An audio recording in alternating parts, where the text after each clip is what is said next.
Manipur Horror YouTube channel asibu yengbiriba amandi tabiriba myambu Manipur Horror YouTube channel gi maikhaidagi tharamna oksari aikoi gi YouTube channel asibu support tawbiboina adomna aikoi gi YouTube channel asibu subscribe tawbiramu aduga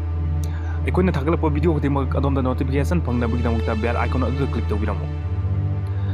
aikoi gi wari asi loisinkhidra diary gi nipan suba sarungni huji hapchagadoribsi wari asibu ibirakpa RUSTUM NAOREM wari asi kanagumba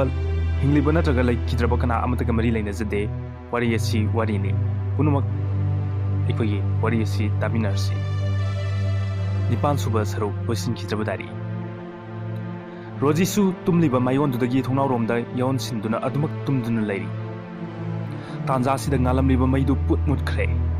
Rojidi ningaidana adum maktumle aduga manakta lairiba diary du matomda chena singdu tabli fara haidokpa hauraklammi isi sina tumliba Rojisu kanagumba amana khangin inbagum masadu tumna ikang khangi mamitusu hairap uron saron panglamlaga amuk hanjinat adumuk tumkhre Ateng misik mirau khon tanadraba ahingduda machi amadagi chibon wari sanabagum tengtha nawai bagum bugi khonjel dungna musi taba fangi khudingmak Rojidi karisu khangba natte ngasai thongnaw wangmada leptuna laikhibi mamidu oibatai amamba maraktuda fuawnaba masudawna tawwa fizol setuna masamna isai saina Rojigi mamangtuda leplar Rojisu mikap kathokte nungaina tumli fibam tv nupidu kaduda koina yengba haurai maigai sinba thungna yenglamlaba matungda ningthirabi nupi amagi saklonda tapna hongba haurakle mikup sida imam mamlamba kadu mai amuk pat laktuna pungan ngankhre maingandugi marakta Rojigi manakta ihai haiduna taduna leiriba diary du makutuna lokhutuna diary du gi chena singdu amamta yenglamlaga amuk hanna khumjinduna Rojigi lari papam table du thambi Madu hek thambaga table makhagi machi oirap leiriba chegi box da amuk munna yengduna tapna phamthai aduga box tu gi manungda yauriba pochai singdu amamam to aina yenglamlaga nupi du mamitagi mapi tarakli aigi punsina asumna oirakkiba sisu ngasigi samasina thoi leiri haibadu aina soidana khanghangan pochai singdubu hek uruba maktagi pathawai du hena khoisauna bo fawo henbugum masadu phuk hawat kuduna sor thabe honduna Rojida munna yenglai masi egi kani nakhoi kana amata mafam sita leibi yaroi nakhoi sakro nakhoi egi naktagi lapna satro tanja sida Roji tumlamda mikap khangtok kadu mai adumak nganduna leirami thawai dudi ukidre Roji masadu iye hena dabugumu anam aha isu subagum masadu tiktok theksin toramlaga magi mon masidagi phone du metuna yengda pung ahunga minat yangkai taruk nongalamdai oiramle Roji hawatuna barum changi barumda makong nama hek thangjinbaga matungda yamna nakna mi ama phat sakibagumgi sahum ama phangi khudaktuda Roji mamaidu leiduna phat yengi adubu kana amata leite adugi Roji makut yetuna barum thongjin mayadagi walduda ngaduna mikap ani umin leiramdaga barumda changduna brush nong loina doraduna magi phongda phamduna ngahek tumin lei matam sidadi hostel lugi atai satri singdu so hogana bagi makhon tanaragle asumna college matam abuk choksilakle college matam ni Roji hana manadana matau amada matomta college tugi machi oina canteen mayada famduna lei kariguma wakal amada mapungni lupadangna ui amaromda college campus wangmadagi ras kanagumba mioi ani khakpu yangna tanarkli college campus manungda nipa ani du yangna chensilaktuna canteen lomda chelakli nipa ani du Roji na famliba adugi mamangda samduna chenkipduna library room da amuk chensin khre Rojisu ingangakna ungduna tumin phamlamdagi mamaidu phat nongkhatuna yenchen khriba ani duna mamitu tanaduna mamaidu cheptha yengli anidugi matungda rasu kanna chelakli ras chelamdagi Roji na phamlibdigi mapadagi haifet khongkap mari manga chelamlaga ras leptuna makut aniduna makhuda sauduna wana sor thabe honduna lepi kadomda sensin khrabdo haibagi matawgu mamaidu haifet leiduna yengi Mikup sida Rojisu famna Rasta misina hairap yengduna Rojina ai nangi maramda loina khangi khudingmak pulap khangi Ras ingangna kanano haiduna matung handuna yenglakpada Roji magi manakta yamngakna famduna leibudu ure Ras sor amutang sangna hondoktuna kari khangiba ꯅꯃꯥꯡꯃꯛꯁꯤꯗ ꯂꯩꯔꯕꯤ ꯅꯨꯄꯤ ꯑꯃꯕꯨ ꯅꯪꯅ ꯀꯔꯤꯁꯨ ꯈꯟꯗꯅ ꯅꯪꯅ ꯊꯟꯇ ꯅꯪꯒꯤ bike ꯀꯥꯗꯨ ꯊꯧꯗꯨꯅ ꯆꯠꯈꯤꯕ ꯍꯥꯏꯕꯁꯦ ꯄꯥꯡꯗꯕ ꯑꯃꯒ ꯄꯥꯡꯈꯛꯅꯤ꯫ ꯀꯩꯅꯣ ꯅꯪꯅ ꯍꯥꯏꯅꯤꯡꯂꯤꯁꯦ? ꯑꯣ ꯍꯦꯔꯣ, ꯃꯐꯝꯁꯦ ꯀꯣꯂꯦꯖꯅꯤ ꯈꯪꯂꯦꯗꯅ꯫ ꯔꯥꯖ ꯔꯣꯖꯤꯒꯤ ꯃꯈꯨꯠ ꯈꯨꯗꯥꯡꯗꯨ ꯇꯥꯞ ꯄꯥꯏꯗꯨꯅ ꯒꯦꯠ ꯂꯣꯝꯗ ꯆꯤꯡꯕꯗꯧꯅ ꯆꯠꯄ ꯍꯧꯏ꯫ ꯔꯣꯖꯤꯁꯨ ꯅꯣꯛꯐꯦꯠ ꯅꯣꯛꯐꯦꯠ ꯔꯥꯖꯀꯤ ꯃꯅꯤꯡ ꯑꯣꯏꯔꯞ ꯏꯟꯅꯩ꯫ ꯑꯗꯨꯗꯒꯤ ꯒꯦꯠ ꯃꯄꯥꯟꯗꯒꯤ ꯔꯥꯖ ꯃꯥꯒꯤ ꯕꯥꯏꯛꯇꯨ ꯁ꯭ꯇꯥꯔꯠ ꯇꯧꯏ꯫ ꯔꯣꯖꯤꯁꯨ ꯃꯅꯤꯡꯗ ꯇꯣꯡꯈꯠꯂꯛꯏ꯫ ꯔꯥꯖꯁꯨ ꯕꯥꯏꯛꯇꯨ ꯊꯧꯕ ꯍꯧꯔꯛꯏ꯫ ꯃꯈꯣꯏ ꯑꯅꯤ ꯋꯥ ꯑꯃꯇ ꯉꯥꯡꯅꯗꯦ꯫ ꯃꯥꯒꯤ ꯇꯨꯃꯤꯟ ꯔꯥꯖ ꯃꯥꯒꯤ ꯊꯧꯐꯝ ꯊꯣꯛꯄ ꯑꯗꯨꯝ ꯊꯧꯔꯤ, ꯑꯗꯨꯒ ꯔꯣꯖꯤꯁꯨ ꯃꯥꯒꯤ ꯇꯣꯡꯐꯝ ꯊꯣꯛꯄ ꯑꯗꯨꯝ ꯇꯣꯡꯏ꯫ ꯔꯥꯖꯁꯨ ꯔꯣꯖꯤꯅ ꯋꯥ ꯍꯧꯗꯣꯔꯛꯄ ꯀꯟꯅ ꯉꯥꯏꯔꯤ꯫ ꯔꯣꯖꯤꯁꯨ ꯔꯥꯖꯅ ꯀꯔꯤ ꯍꯥꯏꯔꯛꯀꯅꯤ ꯈꯟꯕꯗ ꯉꯥꯏꯔꯤ꯫ ꯈꯨꯗꯤꯡꯃꯛ ꯑꯔꯦꯝꯕꯗ ꯇꯥꯔꯕꯗ ꯃꯈꯣꯏ ꯑꯅꯤꯒꯤ ꯃꯔꯛꯇ ꯂꯩꯔꯤꯕ ꯑꯆꯤꯛꯄꯗꯨ ꯔꯣꯖꯤꯅ ꯊꯨꯒꯥꯏꯗꯨꯅ, ꯔꯣꯖꯤꯅ ꯃꯤꯁꯤꯡꯁꯦ ꯑꯉꯛꯄꯇꯅ ꯄꯤꯛ ꯊꯟꯅꯕ ꯉꯥꯛꯇꯅꯤ꯫ ꯃꯄꯥꯟꯗꯒꯤ ꯌꯦꯡꯕꯗꯅ ꯌꯥꯝꯅ ꯄꯨꯛꯆꯦꯜ ꯆꯥꯎꯕ ꯑꯁꯦꯡꯕ, ꯃꯤꯗ ꯀꯥꯏꯖꯗꯕ ꯂꯥꯟꯖꯗꯕ, ꯑꯆꯨꯝꯕꯗ ꯇꯧꯖꯕ ꯁꯥꯕ ꯃꯥꯟꯕ, ꯑꯗꯨꯒ ꯃꯅꯨꯡꯗꯅ ꯄꯨꯔꯥ ꯇꯤꯟ ꯆꯪꯕ ꯑꯉꯛꯄꯅꯤ ꯑꯉꯛꯄꯅꯤ꯫ ꯔꯥꯖ ꯊꯧꯔꯝꯂꯤꯕ ꯕꯥꯏꯛꯇꯨ ꯕ꯭ꯔꯦꯛ ꯇꯥꯞ ꯐꯥꯖꯤꯜꯂꯤ꯫ ꯃꯅꯤꯡ ꯆꯀꯥꯗꯨ ꯍꯥꯏꯔꯤ ꯍꯥꯏꯔꯤ ꯁꯤꯔꯤ ꯁꯤꯔꯤ ꯁꯤꯠꯇꯨꯅ ꯂꯝꯕꯤ ꯃꯆꯤꯗ ꯈꯥꯝꯃꯤ꯫ ꯔꯣꯖꯤꯁꯨ ꯕ꯭ꯔꯦꯛ ꯈꯪꯐꯥ ꯐꯥꯔꯛꯄꯗꯨꯗ ꯔꯥꯖꯀꯤ ꯃꯅꯪꯒꯟꯗ ꯇꯞ ꯅꯞꯁꯤꯟꯗꯨꯅ ꯔꯥꯖꯇ ꯈꯪꯀꯣꯟ ꯀꯣꯟꯁꯤꯜꯂꯤ꯫ ꯔꯣꯖꯤꯅ ꯀꯩꯅꯣ ꯉꯥꯎꯔꯕꯣ, ꯒꯥꯔꯤꯗꯨꯕꯨ ꯑꯗꯨꯃꯥꯏꯅ ꯈꯥꯝꯅꯕ꯭ꯔꯣ? ꯔꯥꯖ ꯔꯣꯖꯤꯅ ꯍꯥꯏꯔꯤꯕꯗꯨ ꯇꯥꯗꯦ꯫ ꯀꯩ ꯍꯥꯏꯕ? ꯃꯅꯨꯡꯗ ꯇꯤꯟ ꯆꯪꯕꯒ ꯍꯥꯏꯗꯤ ꯀꯩꯅꯣ ꯀꯅꯥꯗꯅꯣ ꯍꯥ? ꯔꯣꯖꯤꯅ ꯀꯩꯅꯣ ꯑꯩꯗꯤ ꯆꯨꯝꯅ ꯁꯨꯝ ꯍꯥꯏꯖꯕꯅꯤ꯫ ꯅꯪ ꯀꯩꯗꯧꯔꯒꯦ? ꯅꯪꯉꯣꯟꯗ ꯄꯥꯜꯂꯕ꯭ꯔꯣ ꯍꯥꯏꯁꯤꯕꯣ? ꯀꯗꯥꯏ? ꯀꯨꯝꯃꯨ꯫ ꯔꯣꯖꯤꯅ ꯀꯨꯝꯃꯣꯏ, ꯀꯨꯝꯊꯧ ꯍꯥꯏꯕꯅꯤ꯫ ꯑꯩꯁꯨ ꯀꯨꯝꯃꯣꯏ ꯍꯥꯏꯕ꯫ ꯅꯪ ꯀꯨꯝꯃꯨ ꯍꯥꯏꯕ ꯌꯥꯔꯔꯣꯏ꯫ ꯑꯩꯅ ꯀꯨꯝꯗ꯭ꯔꯗꯤ ꯅꯪ ꯀꯩꯗꯧꯒꯦ ꯍꯥꯏꯕꯅꯣ? ꯐꯩ ꯈꯪꯒꯅꯤ ꯅꯪ꯫ ꯁꯤ ꯍꯥꯏꯔꯒ ꯔꯥꯖ ꯕꯥꯏꯛꯇꯨꯒꯤ ꯁꯥꯏꯠ ꯁ꯭ꯇꯦꯟꯗꯨ ꯊꯥꯗꯔꯒ ꯃꯈꯣꯡ ꯌꯦꯠꯇꯨ ꯃꯇꯨꯡꯂꯣꯝꯗ ꯍꯥꯏꯐꯦꯠ ꯊꯥꯡꯗꯔꯛꯀꯦ ꯇꯧꯏ꯫ ꯀꯩꯅꯣꯅꯦ ꯑꯩ ꯇꯣꯡꯂꯤꯁꯤ ꯎꯗ꯭ꯔꯕꯣ? ꯔꯣꯖꯤꯁꯨ ꯕꯥꯏꯛꯇꯨꯗꯒꯤ ꯐꯠ ꯀꯨꯝꯊꯩ꯫ ꯑꯗꯨ ꯈꯪꯕ꯭ꯔꯥ? ꯀꯔꯤꯕꯣ? ꯀꯩꯁꯨ ꯅꯠꯇꯦ꯫ ꯑꯗꯨꯗꯒꯤ ꯔꯣꯖꯤ ꯃꯃꯥꯏꯗꯨ ꯑꯣꯏꯌꯦꯠ ꯍꯥꯏꯔꯞ ꯌꯦꯡꯂꯝꯂꯒ ꯃꯈꯣꯡꯅ ꯈꯤꯇꯪ ꯆꯠꯂꯒ ꯂꯝꯕꯤ ꯃꯆꯤꯗ ꯍꯧꯔꯤꯕ ꯈꯣꯡꯅꯥꯡ ꯄꯥꯝꯕꯤ ꯑꯗꯨꯒꯤ ꯃꯈꯣꯡꯗ ꯆꯪꯁꯤꯟꯗꯨꯅ ꯀꯦꯠꯐꯝ ꯇꯩ꯫ ꯔꯥꯖꯁꯨ ꯔꯣꯖꯤꯗ ꯌꯦꯡꯗꯨꯅ ꯃꯥꯒꯤ ꯕꯥꯏꯛꯇꯨ ꯃꯈꯣꯡꯗꯨꯗ ꯏꯟꯁꯤꯜꯂꯛꯇꯨꯅ ꯈꯥꯝꯂꯒ ꯕꯥꯏꯛꯇꯨꯗ ꯉꯥꯗꯨꯅ ꯁꯤꯠꯇꯨꯗ ꯐꯝꯃꯤ꯫ ꯔꯣꯖꯤꯅ ꯔꯥꯖꯇ ꯑꯣꯟꯁꯤꯟꯗꯨꯅ ꯃꯤꯁꯤꯡꯁꯤ ꯃꯅꯨꯡꯗꯅ ꯑꯃ, ꯃꯄꯥꯟꯗꯅ ꯂꯣꯏꯅ ꯑꯃꯃꯝꯗꯤ ꯂꯩꯅꯕꯖꯥꯠꯅꯤ꯫ ꯆꯨꯝꯗ꯭ꯔꯣ? ꯆꯨꯝꯂꯝꯕꯁꯨ ꯌꯥꯏ꯫ ꯆꯨꯝꯂꯝꯕꯁꯨ ꯌꯥꯏ ꯅꯠꯇꯦ, ꯆꯨꯝꯂꯝꯕꯅꯤ꯫ ꯃꯀꯣꯛꯇꯨ ꯍꯥꯏꯐꯦꯠ ꯅꯣꯟꯗꯨꯅ ꯍꯥꯏ ꯔꯣꯖꯤꯅ꯫ ꯔꯥꯖꯅ ꯀꯅꯥꯅꯕꯨ ꯈꯪꯕꯅꯣ? ꯑꯩꯅ ꯈꯪꯉꯤꯕ꯫ ꯅꯪꯁꯨ ꯍꯦꯛ ꯎꯕꯒ ꯈꯪꯉꯤꯕ꯫ ꯀꯔꯤ ꯈꯪꯉꯤꯕ ꯅꯪꯗꯤ ꯍꯥ? ꯔꯣꯖꯤ ꯔꯥꯖꯀꯤ ꯃꯥꯏꯗ ꯂꯥꯏꯕꯛ ꯑꯣꯏꯔꯞꯅ ꯍꯥꯟꯅꯗꯒꯤ ꯍꯦꯟꯅ ꯃꯨꯟꯅ ꯌꯦꯡꯉꯤ꯫ ꯔꯥꯖ ꯃꯇꯣꯝꯗ ꯃꯃꯥꯏꯗꯨꯗ ꯅꯥꯟꯗꯨꯅ ꯀꯩꯒꯤꯅꯣ, ꯀꯔꯤ ꯇꯧꯔꯦ ꯑꯗꯨꯛ ꯃꯨꯟꯅ ꯑꯃꯨꯛ ꯌꯦꯡꯂꯛꯂꯤꯗꯨꯅ? ꯂꯥꯏꯕꯛꯀꯤ ꯄꯥꯅ ꯂꯩꯔꯤꯕ ꯗꯥꯛꯐꯝꯗꯨꯕꯨ ꯑꯣ ꯁꯤꯒꯤ ꯑꯣꯏꯔꯦ, ꯁꯤꯃꯗꯤ ꯅꯪꯁꯨ ꯈꯪꯗ꯭ꯔꯤꯕ? ꯑꯁ ꯖꯨꯒꯣꯠ ꯆꯥꯕ ꯊꯕꯛ ꯇꯧꯔꯨꯕꯗꯒꯤ ꯇꯥꯈ꯭ꯔꯤꯕ ꯗꯥꯛꯇꯤ ꯑꯣꯏꯔꯝꯂꯣꯏ꯫ ꯌꯥꯔꯦ, ꯗꯥꯛꯐꯝꯁꯤꯒꯤ ꯋꯥꯁꯤ ꯇꯣꯛꯂꯁꯤ꯫ ꯃꯤꯁꯤꯡꯁꯦ ꯑꯋꯥꯕꯗꯤ ꯑꯃꯠꯇ ꯌꯥꯎꯅꯗ꯭ꯔꯕꯖꯥꯠꯅꯤ꯫ ꯀꯔꯤꯅꯣ ꯍꯥꯏꯅꯤꯡꯂꯤꯕꯗꯨ?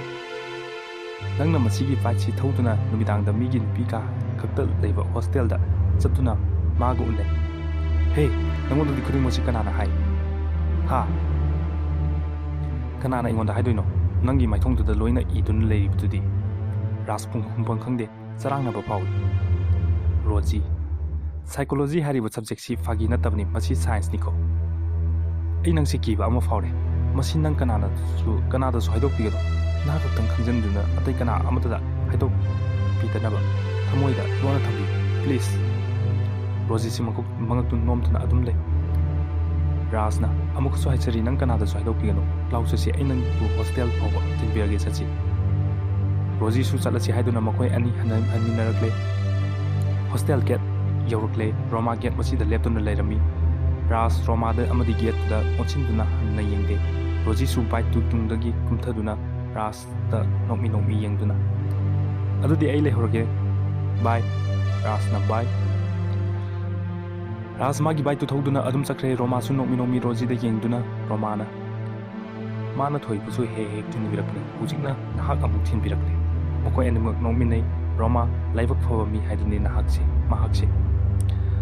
ꯔꯣꯖꯤꯅ ꯃꯥꯅꯤ, ꯃꯔꯥꯏꯕꯛ ꯌꯥꯝ ꯐꯩ꯫ ꯁꯤ ꯍꯥꯏꯔꯝꯂꯒ ꯔꯣꯖꯤ ꯅꯣꯛꯇꯨꯅ ꯃꯥꯒꯤ ꯔꯨꯝ ꯇꯝꯅ ꯆꯦꯟꯁꯤꯟꯈ꯭ꯔꯦ꯫ ꯔꯣꯃꯥꯁꯨ ꯒꯦꯠꯇꯨꯗ ꯑꯗꯨꯃꯛ ꯂꯦꯞꯇꯨꯅ ꯁꯥꯇ꯭ꯔꯤ ꯑꯇꯩ ꯍꯟꯅꯔꯛꯄ ꯉꯥꯏꯔꯤ꯫ ꯔꯣꯖꯤꯁꯨ ꯐꯃꯨꯡꯗꯨꯗ ꯃꯥꯒꯤ ꯕꯦꯒꯥꯗꯨ ꯂꯪꯁꯤꯟꯗꯨꯅ ꯊꯣꯡꯅꯥꯎ ꯐ꯭ꯔꯦꯝꯗꯨꯗ ꯐꯝꯗꯨꯅ ꯗꯥꯏꯔꯤꯗꯨ ꯄꯥꯕ ꯍꯧꯔꯛꯏ꯫ ꯊꯣꯏꯅ ꯑꯁ ꯅꯪ ꯀꯔꯤꯒꯨꯝꯕ ꯍꯦꯛ ꯁꯣꯏꯔꯕ ꯑꯩꯗꯤ ꯐꯠꯇꯦ ꯍꯥꯏꯕ ꯌꯥꯔꯣꯏꯀꯣ? ꯃꯇꯣꯝꯗ ꯆꯤꯃꯣꯟ ꯉꯥꯡꯏ ꯊꯣꯏꯅ꯫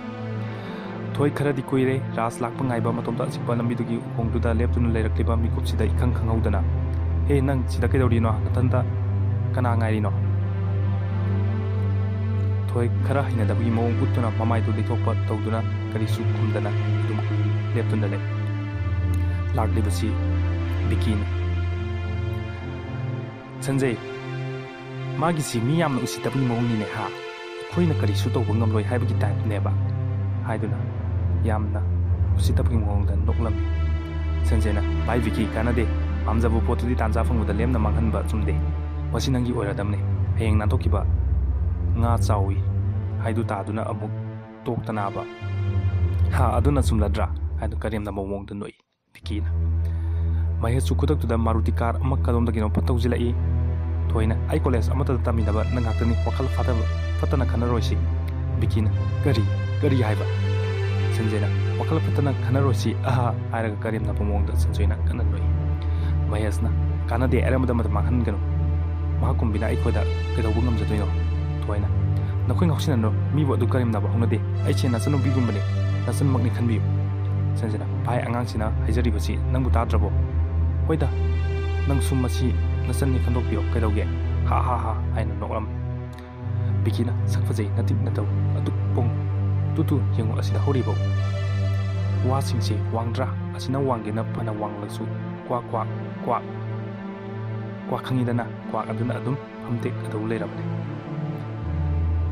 Sanjay na haibigi tajo na ikoi bagi seba tawba taba Thoina nakoina haning libo kya hekta haraga aini hekta yaragani asini ne Vicky na adu oiragadi nahak na thwai mangjaba taba Sanjay da amu konsinduna ha kari haige Sanjay na mani mathai macha amma pali bise kubi khudom bisina pet lore gaino Thoi mafam dutgi na thai duna satke tawi Vicky thoigi mamang da songsinduna Vicky na thamoi si ki dekonda lesatam laro aigi nusibi thoi Vicky masagi fritu thabak mapada paisinduna yamna kanem namna thoida hai thoina kada ai lambi falo Vicky na lambi falo Sanjay ga Mahesh kada konsinduna he kaigino nakhoi ani na magi lambi thingli de ha aigi thoigi lambi falo lam yauna kalemna na hari ani ju super pat handok nai Vicky na Mahesh ta manga induna sign tawi Mahesh magi gari dugi kakduna engine start tawi Kudak tu da Vicky na thoigi kudang da tap paiduna singboy kariboi gari manungda singsinna bhonai Sunday na hana singsin maning thongdu pat hangtokpaga kadom dagino khangaude Ras na kautharakduna Sanjay thoigi mamangda salaga umna tasile Thoi so Vicky gi makutu kantoktuna Ras ki manakta na chensile Ras na thoibu matungda thamduna makoi gi umda munni yengdun de Mahesh gari du start motatuna kumtharaklaga Mahesh na ngasidi hero ga loina sai tare dan Vicky na makoi ani mak ngasidi radha kundan da Brinaban prapti oina thabiduna hainam leinam oin tinjaba taban haina karem nan noi Ras thoigi kudang du paiduna satke tawi kudak sida Sanjay na chingshinduna Ras ki mama mananganda fazarab ki amma kudol tawi Rasu leimai da utuna tai thoi utuna tari ba Ras ki marak chingshinduna Ras Vicky na hoi cinema drama da bu hero na mi mayam ama ngamjabagi wani ne he apang sidi cinema drama na tine reality ni khangaba haibadi aseng bani haiba Ras uptuna taramdagi pu khogalaktuna Vicky gi tabak da ningthina sapukana kausilli Vicky su leimai da long na tai haitei adudagi matan makoi ahum putanarak I tanja sida khangogdana Mahesh na mangakta taba chai manakta taba chaitup amma tap kudangatuna Ras da tap changshinduna Ras ki makokta haithagi haiduna torokpaga thoina Ras konjal hongna laurai aduga makhut ani duna machindubu mensin situnna le Rasu thoina korokpagi tara korokdu tara duna mamai dum matunglomda hekle torokda Mahesh na Ras ki kokton laibak oirapna chatchille Rasu khutpai chetna kolam liba Vicky gi mangakudagi makuttu komthorokpaga Vicky na pana Ras ki mamai da pans ama pisil adudagi Ras gyan taduna andum leimai da haithagre Ras na leimai da hek thasumbaga thoi chensin duna Ras makutna kon katuna Ras thoi upai leita mamai du nokatuna Ras haina koram makoi Ras ki matugdu phu pakhat pap ama phawrutan khutakta gari du thogduna mafumdudagi khonglei thuna chenkhre 9 suba episode matang asida loisinjare ꯑꯗꯨꯗꯨꯒ ꯃꯥꯄꯟꯁꯨꯕ episode ꯑꯊꯨꯕ ꯃꯇꯝꯗ ꯍꯥꯞꯅꯕ ꯍꯣꯠꯅꯖꯒꯦ ꯇꯥꯕꯤꯔꯤꯕ ꯃꯌꯥꯝꯅ ꯋꯥꯔꯤ ꯑꯁꯤꯕꯨ ꯃꯈꯥ ꯇꯥꯅꯕꯒꯤꯗꯃꯛꯇ ꯁꯦꯝ ꯁꯥꯗꯨꯅ ꯂꯩꯕꯤꯌꯨ ꯑꯗꯨꯒ ꯑꯩꯈꯣꯏꯒꯤ ꯆꯦꯅꯦꯜ ꯑꯁꯤꯕꯨ ꯑꯃꯨꯛꯀ ꯍꯟꯅ ꯍꯥꯏꯕꯤꯖꯔꯤ ꯁꯕꯁꯀ꯭ꯔꯥꯏꯕ ꯇꯧꯕꯤꯔꯝꯃꯨ ꯂꯥꯏꯛ ꯀꯃꯦꯟ ꯁꯤꯌꯔ ꯇꯧꯕꯤꯌꯨ ꯑꯩꯒꯤ ꯋꯥꯔꯤ ꯑꯁꯤꯗꯩꯗ ꯑꯩꯅ ꯄꯥꯕꯗ ꯁꯣꯏꯈꯤ ꯂꯥꯟꯈꯤꯕ ꯍꯥꯏꯔꯣꯏꯗꯧꯅ ꯍꯥꯏꯗꯧꯅ ꯍꯥꯏꯒꯗꯕ ꯃꯌꯥꯝ ꯑꯃ ꯌꯥꯎꯔꯝꯕ ꯌꯥꯏ ꯑꯗꯨ ꯄꯨꯝꯅꯃꯛ ꯇꯥꯕꯤꯔꯤꯕ ꯄꯨꯝꯅꯃꯛꯅ ꯉꯥꯛꯄꯤꯌꯨ ꯍꯥꯏꯕꯒ ꯂꯣꯏꯅꯅ ꯃꯇꯥꯡꯁꯤꯗ ꯋꯥꯔꯤ ꯑꯁꯤ ꯂꯣꯏꯁꯤꯟꯖꯔꯒꯦ ꯊꯦꯡꯛ ꯌꯨ